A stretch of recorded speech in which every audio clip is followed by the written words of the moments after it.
It seems like just yesterday, the Marlins opened Marlins Park and the 2012 season. A year that had some ups, some downs, and some changes. Well, today is game number 162, and we'll look back at the moments and memories. The season ends today with Marlins and Mets on Fox Sports Florida.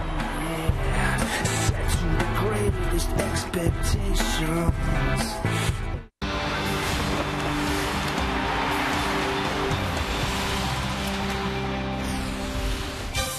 For the final time in 2012, we've got a Wednesday showdown brought to you by Kendall Toyota and West Kendall Toyota into Marlins Park. Closing day as the Fish and the Mets finish off the 2012 season. The Marlins getting ready. A solid first year for Jose Reyes. Those two guys for the Mets had nice years as well.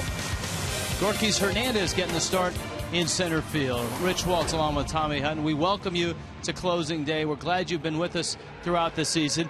Tommy, you played on a couple of postseason teams in Philadelphia. You played on some teams that were not quite great teams at the wire. What does closing day mean for both of these ball clubs? Well, it's a couple of different things. When you're in a situation like both the Mets and the Marlins, you want to finish strong. If you have some personal goals, you want to maybe connect on those. But if you're a postseason team, there's nothing better than to look ahead at that series that you have. Now, a couple of those series have still yet to be determined in the way the postseason has gone this year. But when you're looking forward to postseason, it's a great time of year. The Marlins, of course, are looking at the offseason, looking towards spring training. One guy who finished the game last night with the game winner has had a really nice year. And for the Marlins to get a win on a night like last night was a nice finish. You know, at the beginning of this series, we talked about Donovan Solano with a chance to get to 300. He's struggled a little bit. He was 0 for 4 before that big base hit, the walk-off, his first career walk-off. So it was great to see Donovan Solano, who's had such a nice year since he's gotten the opportunity to play. It was great to see him get that hit. Because of Josh Johnson's hamstring, because of an extra inning ball game, the Marlins starter is Tom Kohler. And Kohler has been terrific at the back of the bullpen. Jeremy Hefner goes for the Mets. He's been a starter in the minor leagues, Tom Kohler. He's pitched out of the bullpen since joining the Marlins. So his first career start in the major leagues. And for Jeremy Hefner, the Marlins saw him right on this field. He pitched against the Marlins September 1st, went 6 innings, gave up just 2 runs. It is closing day. We got lots of stuff planned for you. Our annual closing reflections, video, a look back at 2012. All of that planned here on closing day 2012 on Fox Sports Florida.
center field. Craig Minervini, Jeff Conine. Gentlemen. Well, Rich, thank you very much, and we've enjoyed having you in with us each and every broadcast here. Speaking for the pregame, postgame guys, Rich and Tommy. And Jeff, the season was disappointing for the Marlins, no question about it. We came here in April with a lot of excitement.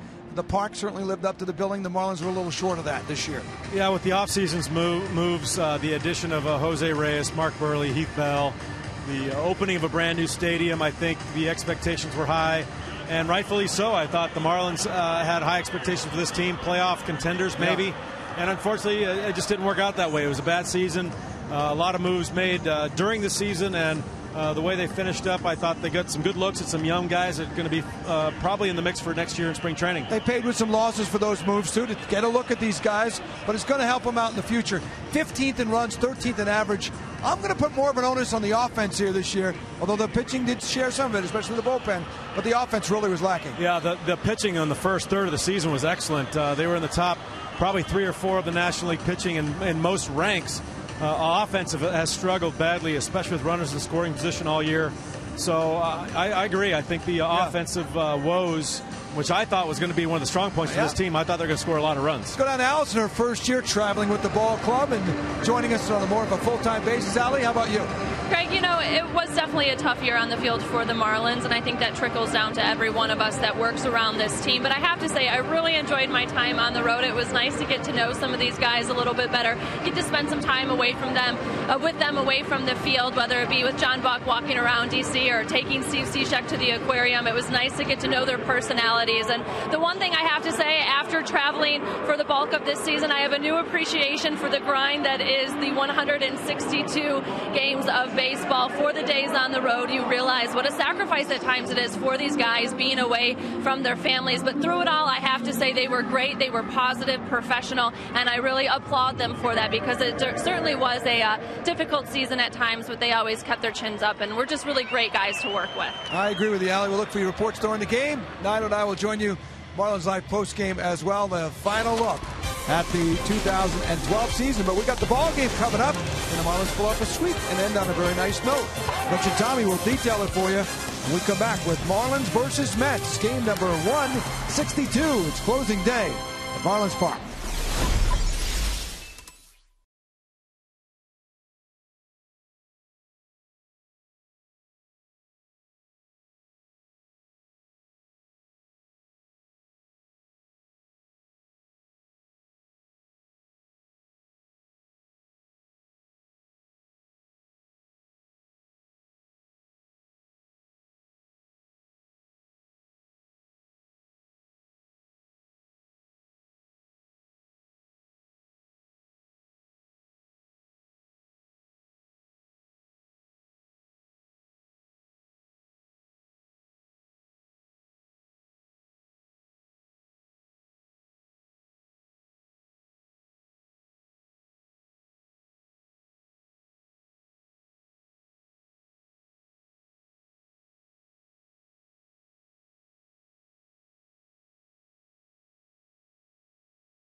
Pinch a penny just brought you the first pitch. Blink and you missed it. Tom Kohler's getting ready to go. Mets and Marlins, final time 2012. And Kohler misses down low. This is a little bit of a change for Kohler. Not only a haircut, but also a start. A big league start. 5 minor league seasons with the Fish and a very good minor league career. And he seems to have found his groove in the 7th of the 8th inning. As Tommy Hutton pointed out, this is a little different feel for him, starting a game, trying to stretch maybe 2, 3, 4 innings out of him rather than just one. Well, you know, it is at the major league level. It's not as he came up in the minor leagues. In the minor leagues, primarily a starting pitcher, removed a couple of years from a 16-2 season in Double-A. Here's the 2-1 pitch to Ruben Tejada. Fastball that misses in. Andy Fletcher's calling balls and strikes. Vic Carapazza making an appearance at first base. Mike Malinsky is out at second. Rob Drake is umpiring at third. Mets and Marlins, game 3 of the series. A fastball is cracked foul. The Fish 3-2 winners on Monday night. Nice play there. There you go. Get the seat down. There you go. Very nice. And then, of course, last night, extra innings, an 11-inning affair, and a 4-3 Marlin win. Kohler out of Stony Brook. We met the entire Stony Brook baseball team up in New York last road trip. Met his proud coach. And then they're a team that did themselves proud. Stony Brook, of course, storming through Miami to win that regional, then going to LSU to win that super regional, and then getting to the College World Series. I'll tell you what, for a program like Stony Brook to win in Miami, to win in LSU, that's their World Series. 3-2 pitch coming from Kohler. Fastball right down the middle. It's smacked in the gap left center. Gorkys Hernandez in full flight, can't get it. It gets to the wall. Picking it up there is Hernandez. Tejada will stop with a double. So the Mets open with a double here in the first. Here is Terry Collins' lineup. Remember, the Mets got off to that great start, had a very good first half. Ruben Tejada, Daniel Murphy, David Wright, Ike Davis, Scott Hairston, Lucas Duda, Kelly Shopik, Andres Torres, and Jeremy Hefner gets the start and hits 9th. And there is Collins. I think Terry Collins has done a very good job this year as well as last year. This year he lost 3/5 of his starting rotation. He had a somewhat of an undermanned roster to begin with last year and this year. A liner. Lee's throw is not in time as Murphy got jammed and the Marlins get an out. Tejada still at second. Let's take a look at that defense after watching Carlos Lee's play. All right, the defense, as always, brought to you by Cleveland Clinic, Florida, with Peterson, Hernandez, and Stanton in that outfield. Gil Velasquez, he's been busy ever since joining the ball club. Reyes and Solano up the middle. Carlos Lee. John Buck does the duties behind the plate. And here is David Wright. Wright last night, a 1-for-4 night. He's driven in a couple runs in the series, a run in each game. And he's finishing off a very solid year without a lot of help around him. Not a lot of support in the lineup. Murphy in front of him, Davis behind him. Both guys have had solid years, but Wright certainly is the bat that when any team faces the Mets, the pitching coach in the pitchers meeting will say, let's not let David Wright beat us. That's another part of the letdown for Terry Collins. He was hoping to have a Jason Bay maybe be the guy batting behind or in front of David Wright to also produce some runs. And of course Jason Bay just suffering through a miserable season statistically. 0-2 pitch coming, and Wright drives that ball to right center field, hits it deep. Hernandez back at the track, and he makes the catch. Tagging and moving to third is Ruben Tejada. And so Kohler has a couple of outs, and now he has to face Ike Davis. News and notes around baseball. Unless you've been under a rock, you know there's great races going on in the American League. Right now, Oakland leads Texas 1-0 in the bottom of the second. Ryan Dempster's actually getting the start for Texas in that ball game. News around the Mets. General Manager Sandy Alderson acknowledging that the Mets are unlikely to pursue big-ticket free agents this winter, but that team officials will make it a priority of signing R.A. Dickey and David Wright to extensions. Both players are under contract for 2013. And I think, Rich, the other interesting news surrounding the Mets, the news about R.A. Dickey. Yeah, the other news today, you're right. R.A. Dickey's been pitching with a stomach injury since April. And so here's a guy that may win the Cy Young, and somewhere in April, Dickey injured his stomach to the point where he's going to have surgery here in a couple of weeks to fix it. and it flared up last night in the middle of the ball game, and he pitched with it until he came out. Remember when Terry Collins came out to check on him, and apparently Dickey told Collins, "I'll give you all I got," and he did. Dickey last night did not get a decision, gave up 3 runs, 6 innings, 7 hits. And those are the numbers that he finishes the year with. Kohler against Davis. Big breaking ball, doesn't come far enough. Now, tradition in baseball is last day, if the game has no meaning in the standings, the strike zone is big. And players are swinging. 2-2. Did he go? Yep. That's the other tradition. Any flinch, and it's a swing. Ike Davis, not real pleased. And we apologize to all of you that can read lips out there. We're underway and scoreless.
...2012 season. And here come the Fish looking for win number 70. Brian Peterson, Gorkys Hernandez, and Jose Reyes. Giancarlo Stanton, Carlos Lee, Donovan Solano, John Buck, Gil Velasquez, Tom Kohler right now slated 9th. And Jeremy Hefner getting the start. Hefner out of Oral Roberts University. 26-year-old faced the Marlins back on September 1st right here in this ballpark and threw the ball very well. Gave up just 2 runs in his 6 innings of work and had a good outing his last time out against the Phillies. 7 shutout innings. The Mets drafted Hefner 3 times. In 04 in the 46th round, in 05 in the 48th round, and they finally got him. Pitch misses down low. They actually didn't draft him the 3rd time. They finally had to get him after he had signed and was drafted by the Padres. So he was a guy that the Mets had their eye on for a long time. He's a control guy, not an overpowering right-hander.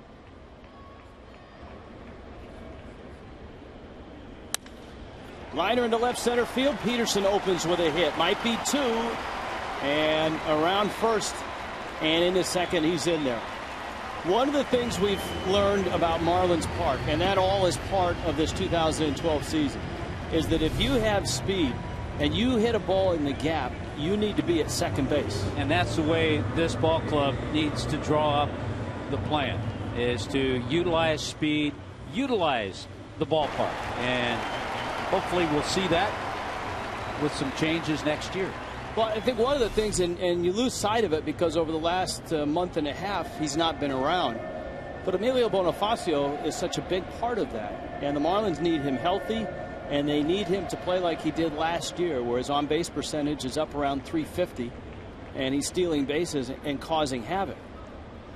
Because Bonifacio in this ballpark is a bigger weapon than he was at the old ballpark. Oh, he's exciting and can do a lot of things, offensively and defensively. Here's Gorkys Hernandez. Hernandez knocked one out of here against R.A. Dickey yesterday. Bunts one, pops it up if it rolls foul, and it does. That was the Mets' only chance because Hernandez, by the time it stopped rolling, was already past first. Similar situation the Mets had, leadoff double. They weren't able to get their run over to third until there were 2 out. So Gorky's with his job. He's trying to move Peterson over to third and give Jose Reyes a shot. Hernandez' home run came in the 4th inning. On Monday night, Gorkys was 3 for 3, including a triple. Peterson is open with a double. You got Reyes and then Stanton waiting to face Hefner. Hefner off the mound, throws to third. A sweep tag is in time, and the Marlins fail to move Peterson to third. Nice play by Hefner, who got off the mound and made a terrific throw to right. It's a very good play. I didn't think he had a shot. I'm sure he got some help from his catcher. And he makes a perfect throw with Wright getting back. David Wright, the third baseman, he's thinking bunt. Well, he has to get back to cover the bag and gets the tag right down on Peterson. He almost got Rob Drake as he swung the glove up and was really surprised at how close Drake was at the end of that play. Now you'd look for Gorkys to take off and try to get into scoring position as soon as possible. Reyes at 287. A slow start for Reyes. Admittedly, Reyes saying in the first couple of months of the season he put a little too much pressure on himself, tried to do too much. Pops that one into shallow center. Torres comes charging on, and he makes the catch. And here's the defense for the Mets, brought to you by Cleveland Clinic. Duda, Torres, and Hairston in their outfield. David Wright and Tejada, Murphy and Ike Davis. Talked about Kelly Shopik behind the plate. The outfield is an area that the Mets will be looking into next season. They need to get a little more production out of their outfield. Giancarlo Stanton now, the 37 home runs, second highest Marlin total, and 86 runs driven in. And Hernandez is back in. Stanton last night had a couple of hits, including a line drive out. He homered on Monday night.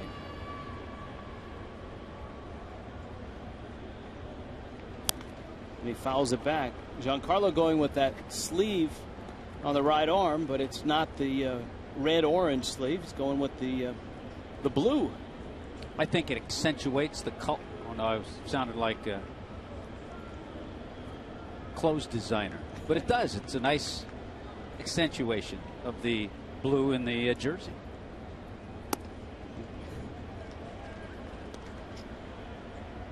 Well, of course, the sleeve all started a couple years ago when Stanton had arm issues in spring training, a sore arm. He went to the compression sleeve, and he found that it made his arm feel better, and it helps keep that hand dry. And so he stayed with it. He said, hey, if it made my arm feel better, I'm sticking with it.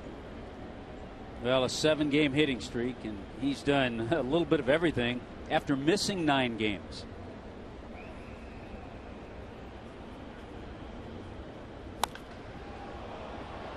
High pop-up. Tejada looking up and calling for it and catching it. And so Kohler and Hefner both pitch around leadoff doubles.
by Toyota.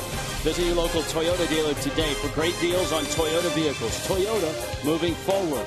By AT&T, the nation's largest 4G network. AT&T, rethink possible. And by Papa John's, for $10, get Papa John's Buffalo Chicken Pizza. Or for $2 more, get any large pizza.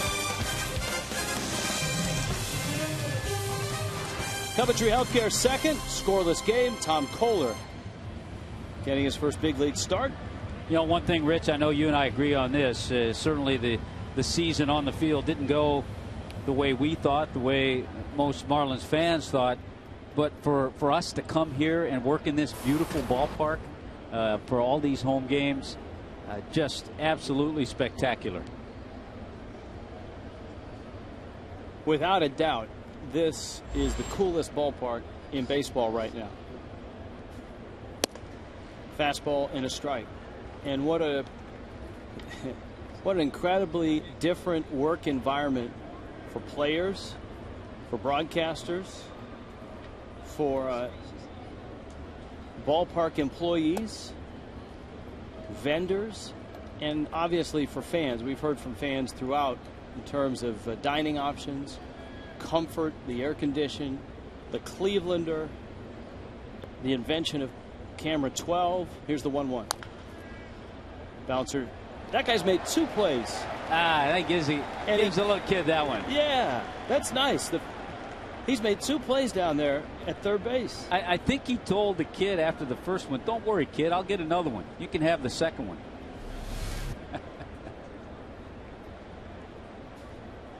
I wonder if he can hit. Hairston is up. Lucas Duda and Kelly Shopik will follow. And a breaking ball from Kohler is in the dirt.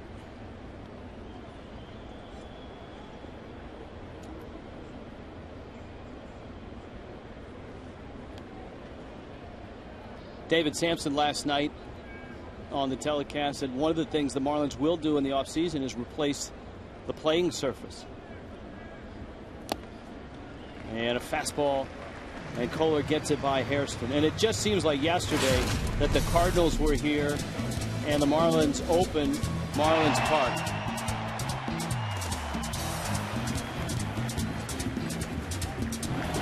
Tommy, how come we didn't get an escort like that into the booth? Could have had an escort like that up to our booth. It would have been a nice touch. The cake that was baked that looked like Marlins Park. The first retractable roof cake ever made. Gil Velasquez there, and he makes the catch. You made a good point, Rich, by the way, with the workers. The workers, the people we encounter as we come in and out of the ballpark have been just fantastic all year.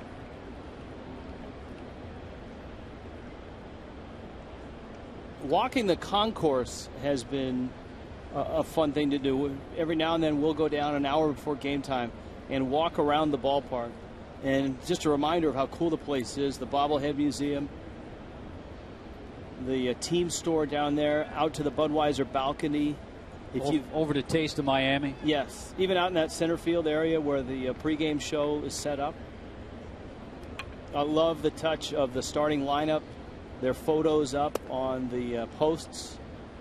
And so when you walk in the ballpark, you know right away who's playing and who's hitting in what spot. Kelly Shopik up. 2 outs in a scoreless game in the second. And the Clevelander. I mean, who would have thought? I mean, I know last year we were talking about the new ballpark. We knew there was going to be a pool out there. And we knew that there was going to be some sort of a club or, parties and such. But who knew that the Clevelander would turn out to be such a hot spot, both during the game and after the games? Tommy and I got a great taste of it when we had our Fox Sports Florida fantasy auction. Yeah, we had a lot of fun out there broadcasting the game. Right under the 386 sign.